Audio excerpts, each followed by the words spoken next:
In an increasingly digitalized world where information is the currency, it is essential to protect your data from unauthorized access. That's why I will show you in this video how you can use Python to encrypt PDF documents so that a password is required to unlock them. To do this, we will program a Python tool called pdfPROtect. First, we download the Python library pypdf2.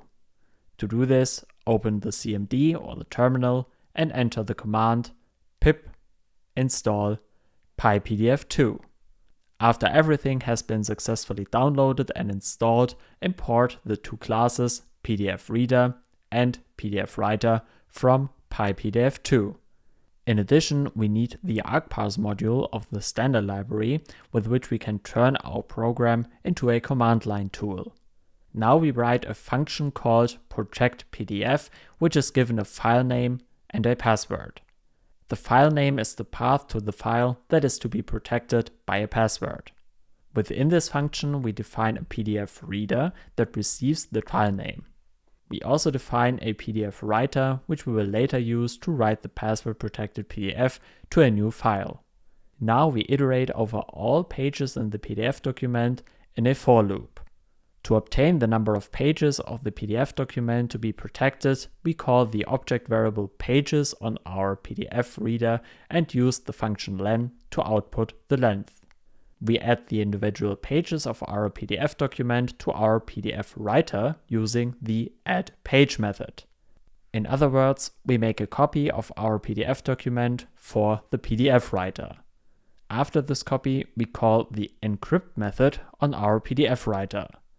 We assign the variable password to the parameter userPassword, which is passed when the function is called. By setting the variable use128-bit to true, we use the 128-bit AES algorithm to symmetrically encrypt the PDF file. Now we just need to write the PDF document to the hard disk.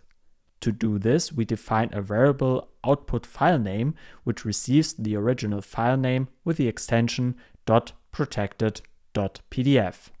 We then prepare to write the password-protected PDF file to the hard disk. We use the context manager for this. If no error occurred, we print the message that the PDF file has been protected. Now we define a main function in which we can accept parameters from the user at program start using the argparse module. To do this, we create an argument parser using argparse.argumentParser. As a description, we briefly state what the program should be able to do, namely protecting a PDF file. We add two arguments to the argument parser using the addArgument method. One parameter is -n, with which we can specify the name of the file to be protected.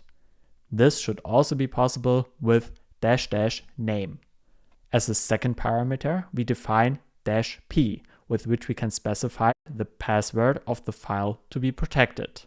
This should also be possible with --password.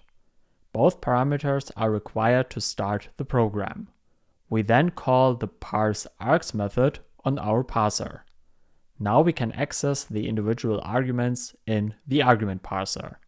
We use this to call the protectPDF function and pass it the name and password from the argument parser. In the main program, we now only need to call the main function. For testing purposes, I have prepared the VisualBox user manual as a PDF. We will now add a password to this file using our pdfPROtect program. To do this, we open the CMD or terminal and call the program with the command python pdfPROtect.py. As you can see, we have to enter the file name and password when starting the program. Let's just do that. Python pdfPROtect.py -n and then the name of the file we want to protect, in this case usermanual.pdf, and then -p with the password. In this case, I used the very secure password abc123. Please never ever use this as your real password. This is for educational purposes only. Press enter. Wait a few seconds, and a new PDF file will be created. As you can see, the PDF has been successfully protected. If we open the file and enter an incorrect password, the file cannot be opened.